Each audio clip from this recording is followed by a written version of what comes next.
आमे ज्यामिति रे आज सादृश्य विषय पढ़िबा।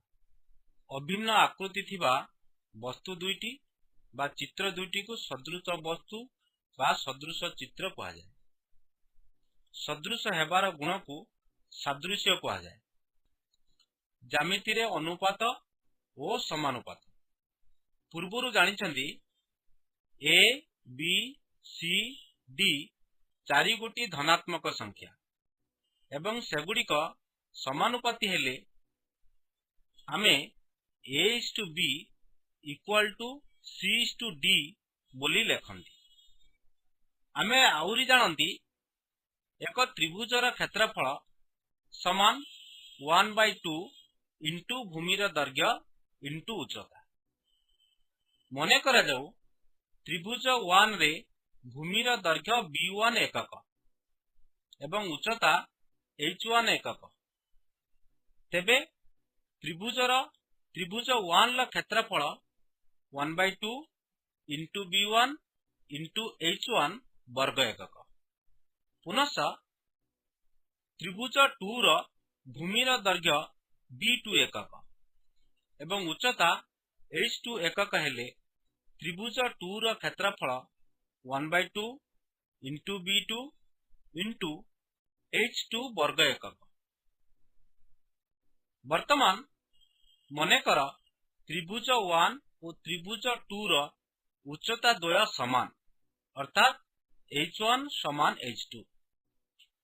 तेबे त्रिभुज 1 ला क्षेत्रफल विभक्त त्रिभुज 2 रो क्षेत्रफल equal to 1/2 into B1 into H1 divided by 1/2 into B2 into H2 equal to B1 H1 divided by B2 H1। कारण H1 और H2 द्वय समान equal to B1 bye B2। एथुरु आमे एही सिद्धांत पाइले जे समान उच्चता विशिष्ट दुईटी त्रिभुजर क्षेत्रफलर अनुपात उक्त त्रिभुज द्वयर अनुरूप भूमि द्वयर दैर्घ्यर अनुपात सह समान। आमे आउरी जानती एक त्रिभुजर क्षेत्रफल समान 1/2 इंटू भूमिर दैर्घ्य इंटू उच्चता। मने करा जाऊ त्रिभुज 1 रे भूमिर दैर्घ्य B1 एकक एवं उच्चता H1 एकक। तेबे त्रिभुज 1 ला क्षेत्रफल 1/2 इंटू B1 इंटू H1 वर्ग एकक। पुनः त्रिभुज 2 रो भूमिर दैर्घ्य B2 एकक एवं उच्चता H2 एकक हेले त्रिभुज 2 रो क्षेत्रफल 1/2 इंटू B2 इंटू H2 वर्ग एकक।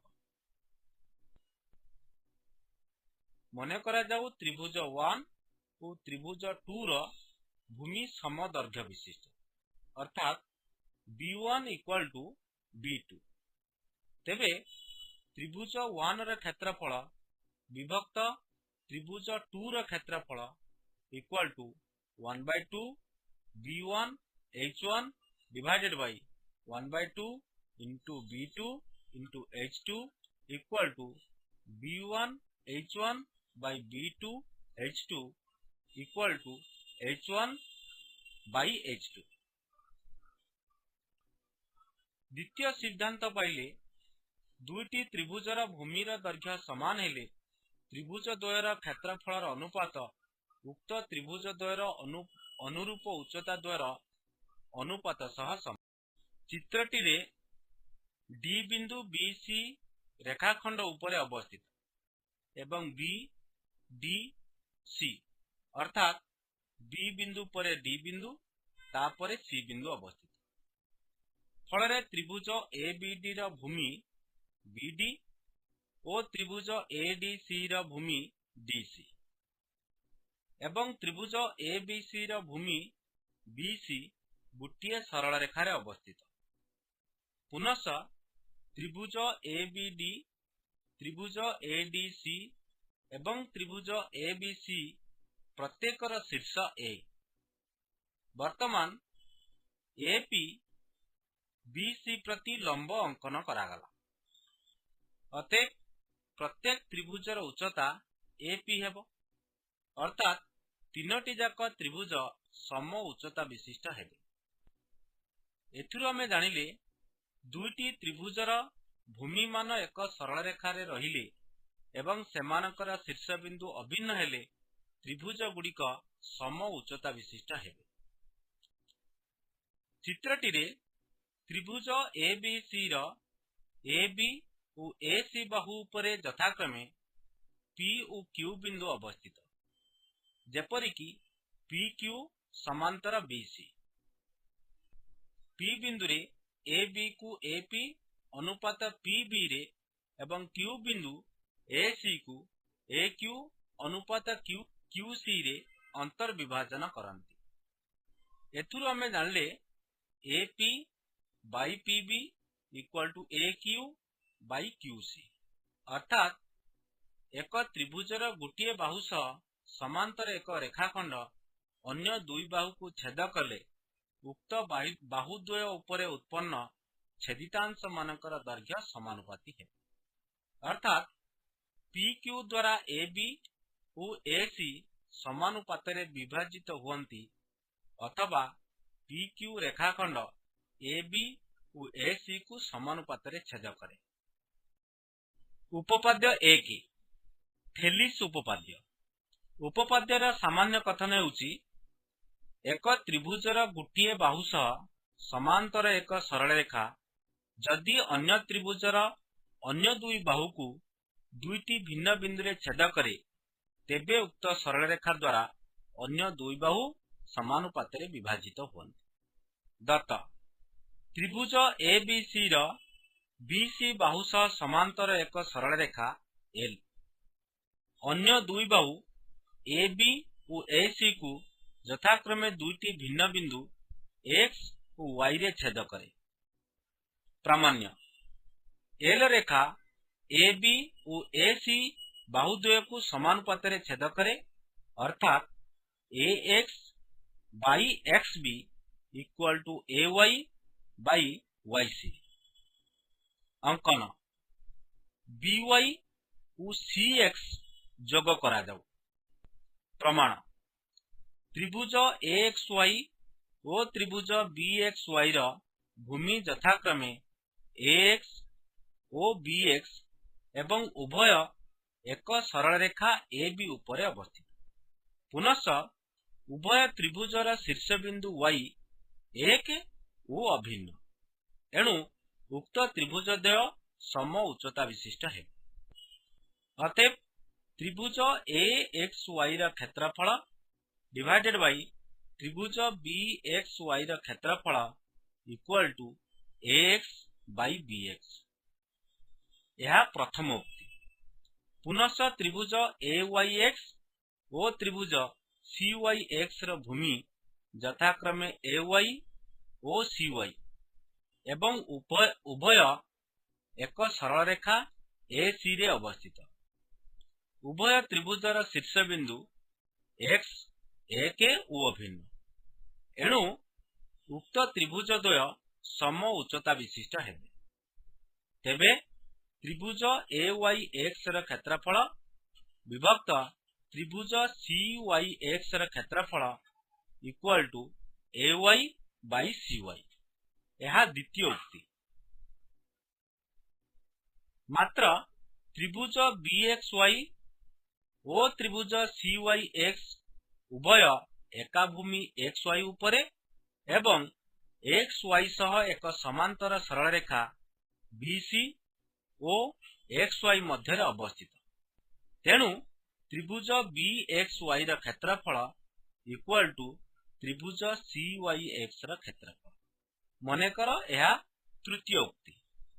उक्ति 2 और 3 रु त्रिभुज ए वाई एक्स रा क्षेत्रफल डिवाइडेड बाई त्रिभुज बी एक्स वाई रा क्षेत्रफल equal to A Y by C Y. उक्ति 1 और 4 रु A X by B X equal to A Y by cy। अनुसिद्धांत चित्रटी को लक्ष्य करिबा। आमे पूर्व उपपाद्य जानिचंती bx by ab equal to cy by ac। प्रमाण उपपाद्य 1 द्वारा ax by bx equal to ay by cy। वर्तमान उभय पार्श्व a के जोग कले ताले समीकरण टी हबो ax by bx plus 1 equal to ay by cy plus 1। This implies that ax plus bx by bx equal to ay plus cy by cy। This implies that ab by bx equal to ac by cy बा bx by ab equal to cy by ac। पुनः उपपाद्य 1 द्वारा ax by bx equal to ay by cy। This implies that bx by ax equal to cy by ay व्यस्त अनुपात अनुसार उभय पार्श्व a के जोग कले समीकरण टी हबो bx by ax plus 1 equal to cy by ay plus 1। This implies that bx plus ax divided by ax equal to cy plus ay divided by ay। जेहेतु bx plus ax ab सहित समान एवं cy plus ay ac सहित समान ताले समीकरण T को लिखि परिबा ab by ax equal to ac by ay बा व्यस्त अनुपात अनुसार ax by ab equal to ay by ac। चित्रटी को आस लक्ष्य करिबा। तेल रेखा OBC समांतर एवं AB रश्मि और AC रश्मि एल रेखा को यथाक्रमे x y बिंदु रे छेद करंती। एठारे AB रेखाखंड और AC रेखाखंड को एल रेखा बहिर्विभाजन करे बोली कहा जाए एवं AX और BX को AB रा बहिर्विभाजित अंश रूपे निया जाए। प्रामाण्य ax by bx equal to ay by cy। अंकन by और cx अंकन करा जाऊ। प्रमाण त्रिभुज AXC रा क्षेत्रफल डिवाइडेड बाय त्रिभुज BXC रा क्षेत्रफल equal to ax by bx। मने कर यह प्रथम उक्ति। त्रिभुज AYB रा क्षेत्रफल विभक्त त्रिभुज CYB रा क्षेत्रफल equal to ay by cy। मात्र त्रिभुज BXC और त्रिभुज CYB उभय एका भूमि BC उपरे एवं दुई समांतर रेखा BC और L मध्य अवस्थित हेतु त्रिभुज BXC रा क्षेत्रफल इक्वल टू त्रिभुज CYB रा क्षेत्रफल। मने कर यह तृतीय उक्ति।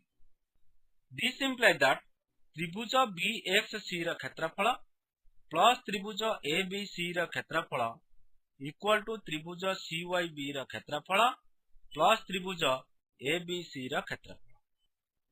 उभय पार्श्व रे त्रिभुज ABC रा क्षेत्रफल को जोग कले। दिस इंप्लाइज दैट त्रिभुज AXC रा क्षेत्रफल इक्वल टू त्रिभुज AYB रा क्षेत्रफल। मने कर यह चतुर्थ उक्ति। तृतीय और चतुर्थ उक्ति रु आमे पाइबा त्रिभुज AXC रा क्षेत्रफल डिवाइडेड बाय त्रिभुज BXC रा क्षेत्रफल इक्वल टू त्रिभुज AYB रा क्षेत्रफल डिवाइडेड बाय त्रिभुज CYB रा क्षेत्रफल। उक्ति 1 और 2 अनुजाई ax by bx equal to ay by cy। उपपाद्य 1 रा विपरीत कथन एक त्रिभुजर दुई बाहु समानुपातर अंतर्विभाजन करुथिबा रेखा उक्त त्रिभुजर तृतीय बाहु सह समांतर। दत्त त्रिभुज एबीसी रो AB और AC बाहु को L रेखा यथाक्रमे X और Y बिंदु रे समानुपातर अंतर्विभाजन करुछि, अर्थात AX by BX equal to AY by CY। प्रामाण्य L रेखा BC सह समांतर। अंकन BY और CX अंकन करा जाऊ। प्रमाण त्रिभुज AXY एवं त्रिभुज BXY रो भूमि यथाक्रमे AX और BX एवं भूमि द्वय एक सरल रेखा AB उपरे अवस्थित। पुनश्च उभय त्रिभुजर शीर्षबिंदु Y एक और अभिन्न, एणु उक्त त्रिभुज द्वय सम उच्चता विशिष्ट हेबे। अतएव त्रिभुज AXY रो क्षेत्रफल डिवाइडेड बाय त्रिभुज BXY रो क्षेत्रफल equal to AX by BX। सेहीपरि त्रिभुज AYX एवं त्रिभुज CYX रो भूमि AY और CY एवं भूमि द्वय एक सरल रेखा AC रे अवस्थित। एक शीर्षबिंदु X विशिष्ट हेतु त्रिभुज द्वय सम उच्चता विशिष्ट। तेबे त्रिभुज AYX रो क्षेत्रफल डिवाइडेड बाय त्रिभुज CYX रो क्षेत्रफल equal to AY by CY। मात्र AX by BX equal to AY by CY। प्रथम द्वितीय और तृतीय उक्ति रो त्रिभुज AXY रो क्षेत्रफल डिवाइडेड बाय त्रिभुज BXY रो क्षेत्रफल इक्वल टू त्रिभुज AYX रो क्षेत्रफल डिवाइडेड बाय त्रिभुज CYX रो क्षेत्रफल। दिस इंप्लाइज दैट त्रिभुज BXY रो क्षेत्रफल इक्वल टू त्रिभुज CYX रो क्षेत्रफल। एठारे त्रिभुज द्वय एका भूमि XY उपरिस्थ, तेबे त्रिभुज BXY और त्रिभुज CYX उभयर उच्चता समान। दिस इंप्लाइज दैट सरल रेखा XY समांतर रेखाखंड BC बा L रेखा BC सह समांतर।